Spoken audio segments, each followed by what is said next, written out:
listening to Give God 90, where we're not afraid of the tough biblical questions, because we will dig through the language, the culture, and the history to find the truth revealed in the words of our Creator. I wanna see the light.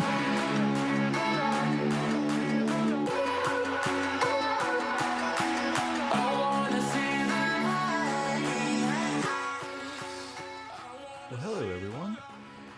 Thank you for letting us be part of your day. My name is Jerry Mitchell, your host for Give God 90.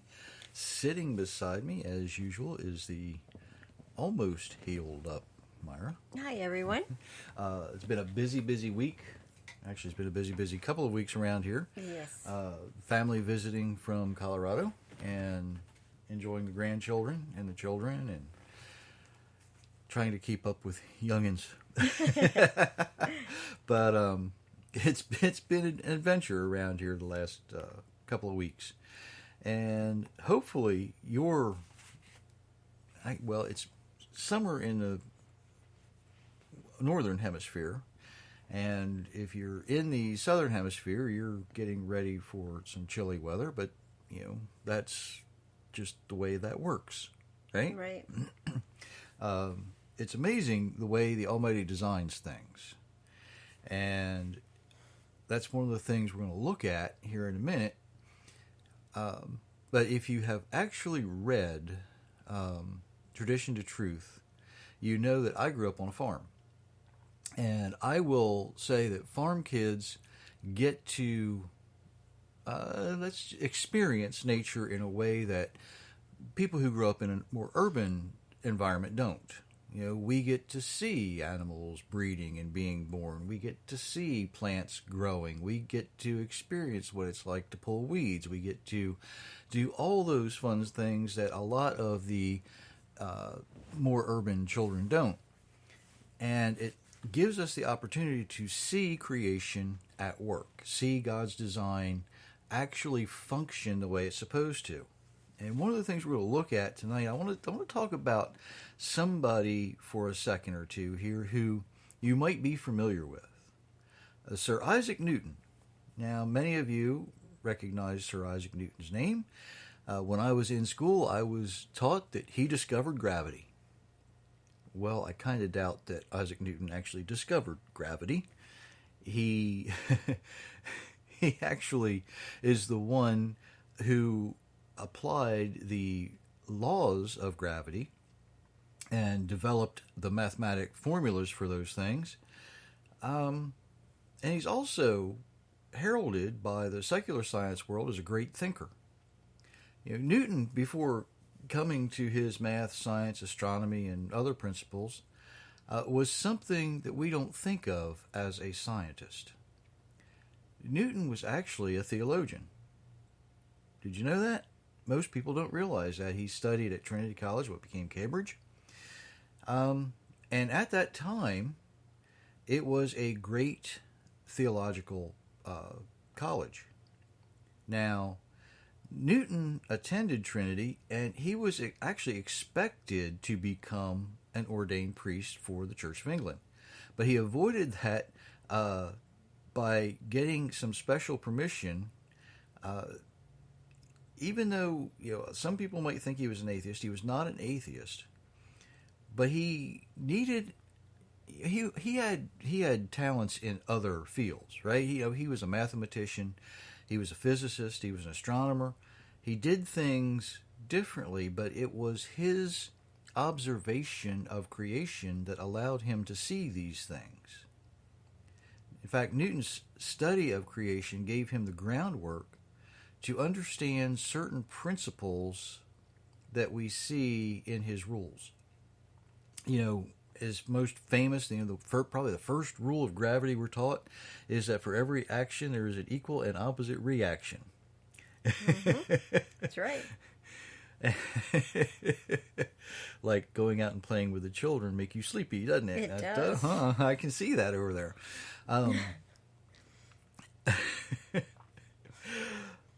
When you think about that, have you ever thought about gravity that way? For every time something happens, you have a reaction to it. Newton's famous story about the apple falling from a tree, right? There must be a force strong enough to pull it towards the earth. That sounds simple and easy, right? Well, think about it this way. Have you ever taken part in a game known as an egg toss, where you take a uncooked egg in the shell and you begin standing reasonably close to each other and you kind of gently toss it back and forth, right? Right. Well, the person tossing it needs to actually toss it in a slow, gentle, fluid motion, and the person who catches it needs to catch it in that same slow, fluid motion so that the egg doesn't break in your hand or somewhere else. But as the game progresses, you stand farther and farther and farther apart.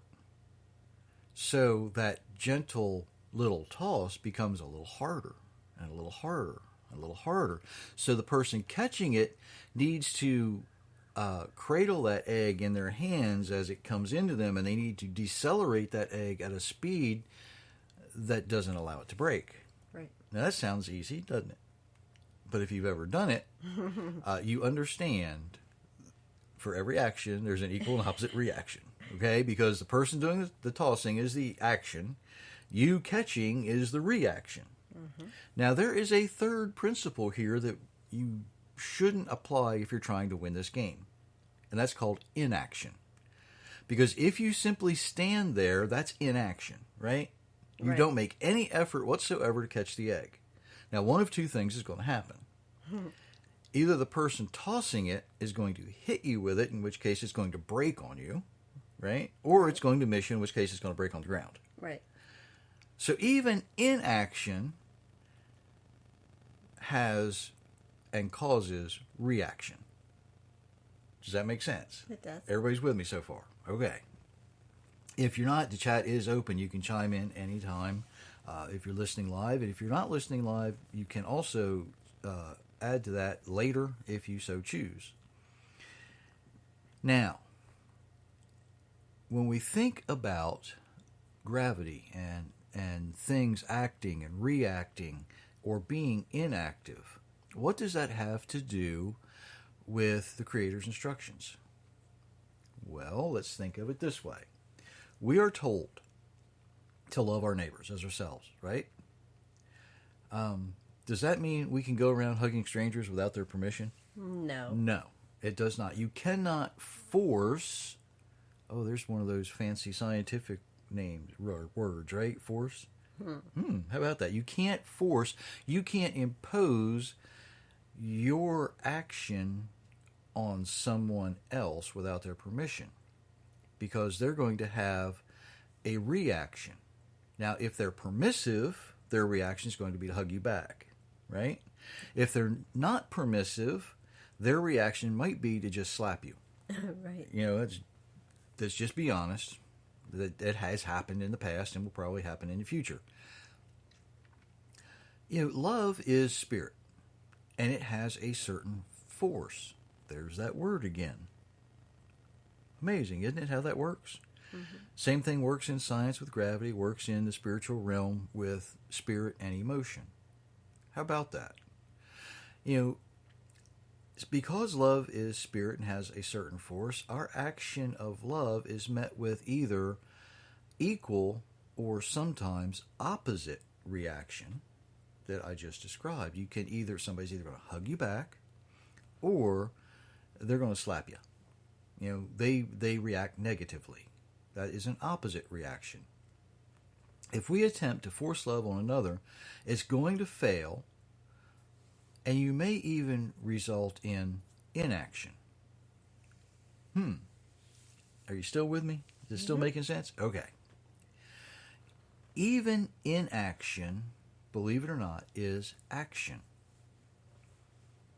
Now that might sound a little controversial, right?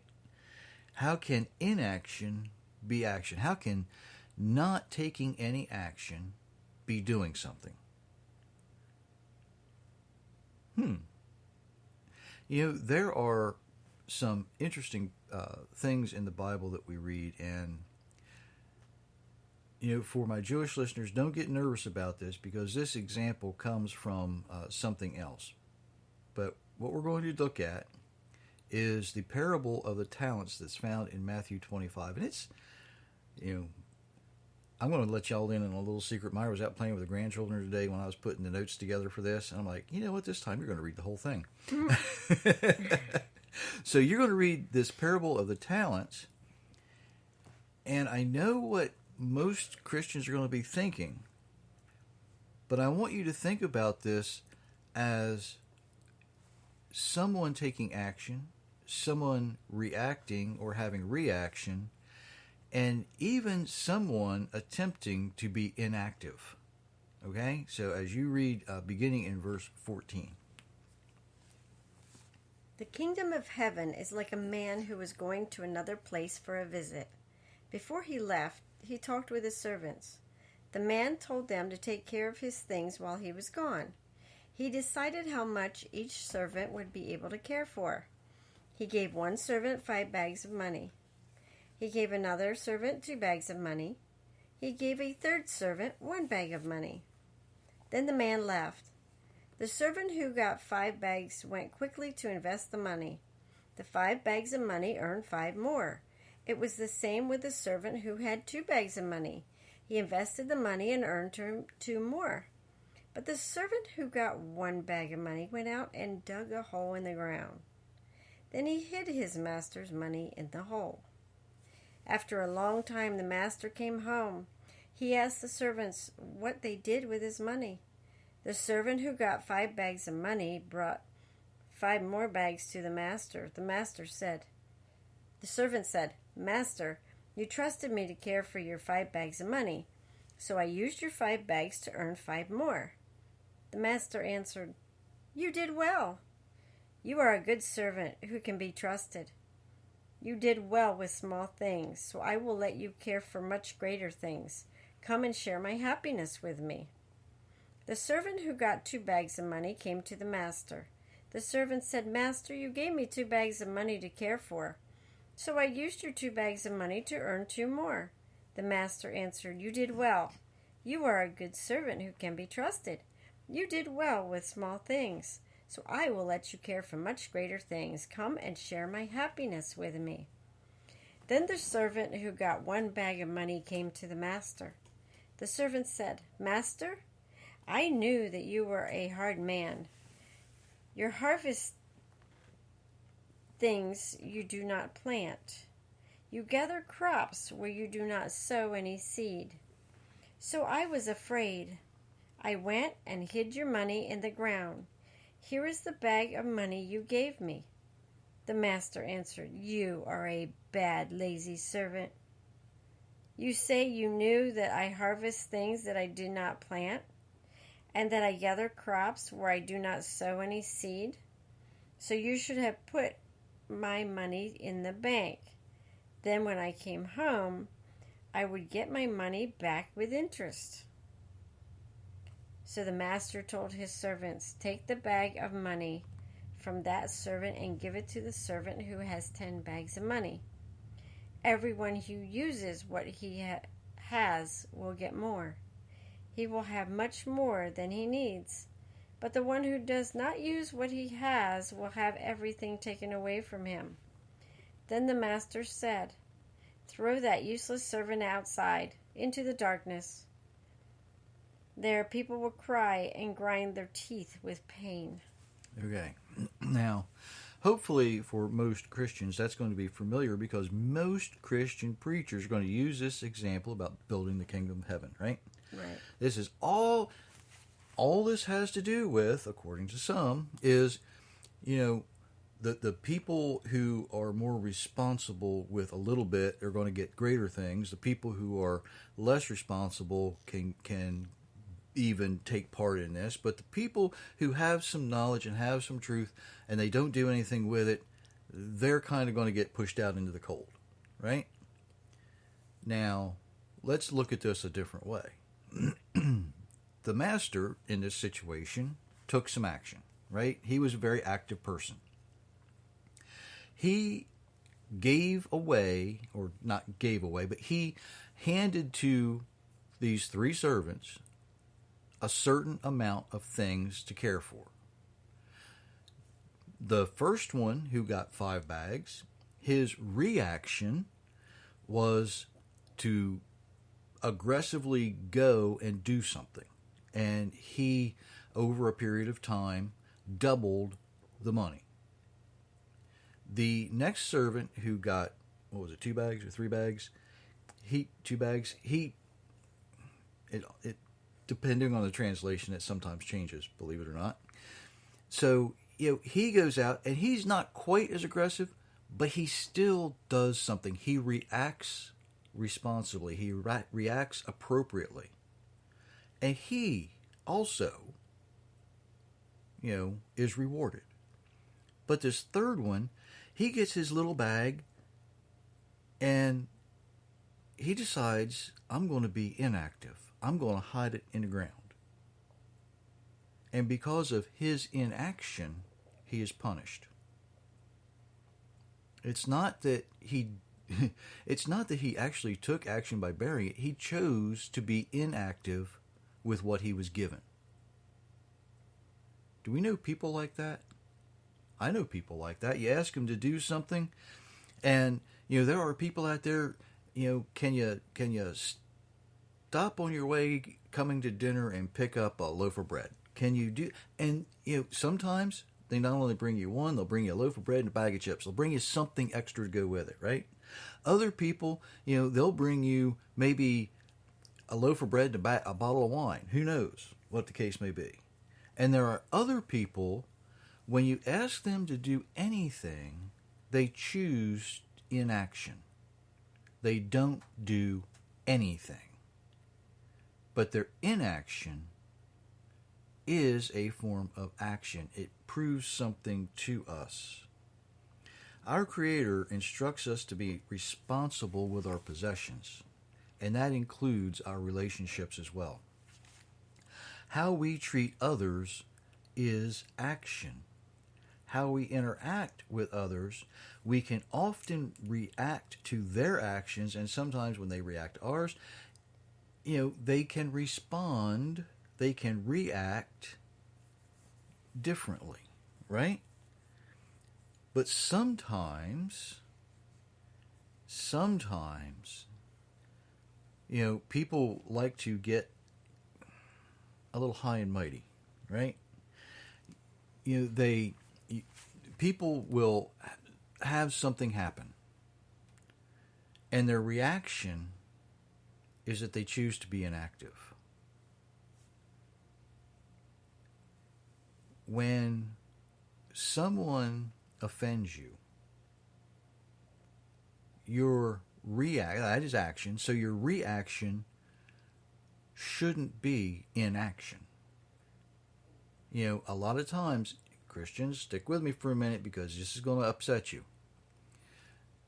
Your inaction is, I'm better than that. They offended me. I am not going to give them the satisfaction of responding to that. They've sinned against me. I'm better than that. I am too good to partake in that. And so they'll carry this grudge with them. They'll carry this burden because they're too good. That is just being arrogant. That's being prideful, right? Here's the thing. Inaction is action itself because it displays things. It displays character. It shows us who you really are. The servant who hid the bag in the ground, he was being inactive. His action, though, revealed that deep down what spirit he was following. He was following a spirit of fear. He was following a spirit of anything other than attempting to love. When we think we're too good to react or respond to someone who's offering us something, we are actually responding with arrogance and pride. And when you look this up, it's actually self-obsession. You're too good for that. Or I'm too good for that. You're not good enough for me to waste my time with you. Your request, I'm not going to respond to because your request doesn't matter to me. I'm too good for you. That character, that display of character shows things. It shows us who you really are. It shows us what spirit you are actually following. There are times when it is appropriate not to respond directly, but you never not respond appropriately. When someone asks you to do something and you really don't want to do it because maybe they want you to go talk to somebody and you don't want, that's a little bit, I don't want the conflict, I don't want the drama, I don't want the this, I don't want the that. So you ignore it and you think, well, if I'm inactive in this, it'll go away. But that character flaw is not the person who's asking. The character flaw is in the person who's refusing. When the Almighty asks us to do something, and yes, I know all about this, I see the look on your face. When the Almighty asks us to do something, if you're like me, you try sometimes to avoid it because you've been there and done that before and it was tough and you don't want to do it again. See, I saved you the trouble. But you know that you got to do it. So your action, your response is, okay, if I have to. Mm-hmm. You grudgingly do things sometimes. Our oldest granddaughter does not like to write stories for English class. Right? Right. So what she will do is she will whine and she will complain and eventually she'll write it after a whole lot of whining and complaining. Basically, it's an easy 3 days in the belly of the fish, right? Yeah. But how do we deal with someone when you ask them to do something and they choose to be inactive? They choose to ignore it. They are too good. I don't want to do that because if I do that, you're going to expect it all the time. It's easier if you just do it for me. I bet everybody listening to me knows someone like that. Well, there's a couple of ways that you can respond to their inaction. The proper way, I'll get to in a second, but most of us will kind of give them that same sort of contempt back. They will say, well, you didn't do anything, so you're not invited to supper next time. You didn't stop and get ice. You didn't do this. You didn't do that. You just showed up with a can of beans, still in the can, expecting us to cook it up for you. Right? Right. And is it right? Is it the responsible thing to do let me see. Let me go back here and read this.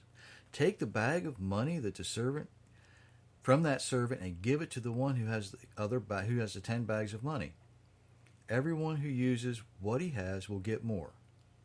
He will have much more than he needs, but the one who does not use what he has will have everything taken away from him. If you have something, now this might sound a little funny, but if you have an invitation to someone's home and the request is made for something small, like on your way, I need an extra bag of ice. I need, can you pick up, 6-pack of soda? Something small. It's not uncommon, at least in the United States. More common in the United States is when you get an invitation, when you actually have an invitation, is you voluntarily stop and get something appropriate for the evening, right? Right. But there are people who, I don't want to go, so I'm just going to stay home and be miserable, and then I'm going to complain to everybody else that they invited me, but they asked me to stop and get something for them. Most of you know people like this, right? I'm guessing. Unfortunately, we've run across several people like this. Mm-hmm. Thankfully, though, we have run across many, many, many more people who, oh, you want us to come? Can we bring anything? What else? Can we do anything for you? When we have the fellowships here at the house, it's amazing the stuff that we wind up with. It's like, I'm overweight anyway a little bit. It's a wonder I don't weigh like 6 times what I weigh from what some of these folks bring. Not complaining at all. I'm bragging on y'all, okay? I'm bragging on y'all. Good cooks. We have some wonderful cooks. Here it is, though. That blessing of them bringing these things displays their character. Their character says, I've been given an opportunity to have a chance to bless someone else, and they do that. The servant with the one bag who just chose inaction, he's the one who is punished. He's the one who is determined as lazy and useless. He is the one who is far worse. Because in the parable, the way most Christian preachers present this is he's the one who has the truth of the Almighty, but doesn't do anything with it. He just keeps it to himself. He doesn't say anything to anybody. He doesn't do anything for anybody. He just says, okay, I'm good to go. And then he finds out he's not good to go. The reality of it is that we can look at this not only from a law of physics aspect, like Newton presents to us, right? Right. Newton developed his principles because he studied the principles that we find in Scripture, the principles that we find in the Bible, just like this one. And I don't know if Newton gets his law of for every action there's an equal and opposite reaction from this parable or not. But he very well could have. That's speculation, by the way. Don't take, when y'all, if y'all pass this around, just remember, I'm not saying that Newton gets his principles for every action there's an equal and opposite reaction from this parable of the talents. What I'm saying is he could have. It could have been part of his development and his understanding. When we think about the things we read in the Bible and we apply them not just to what we think they should be applied to, but to all aspects of our life,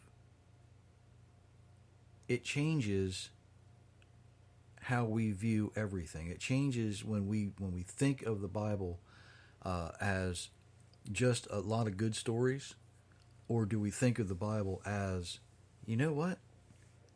This is actually an owner's manual for humanity. This parable that teaches reaction and inaction describes a lot of people in the world today. It describes a lot of the problems we have in the world today as well. When you are interacting with someone in a relationship and you offer them something and it's rejected, that should indicate their spirit. That should indicate their character. That should indicate the direction that their life is going to go.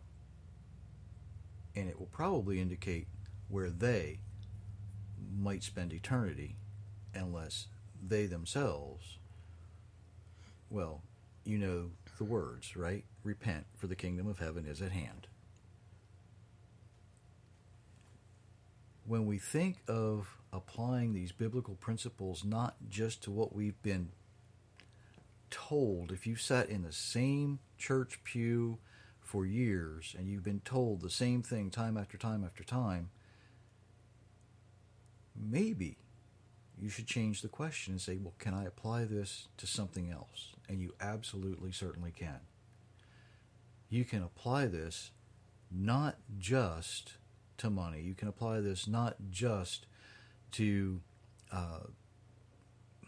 spreading around the good news of the gospel, Christians. You can apply this very principle to your relationships and your spiritual well-being as well.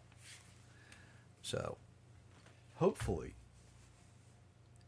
that made sense. Did that make sense? It did. Okay, good. Did you have anything you wanted to add to that? Thank you for joining us tonight, everyone, and have a great weekend. Absolutely. You know, the United States 4th of July is coming up in a couple of weeks, and it's going to be very, very busy again.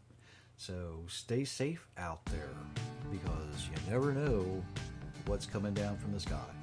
Could be fireworks, could be brimstone. In this world we're living in now, you never know. Until next time, everyone, many, many blessings.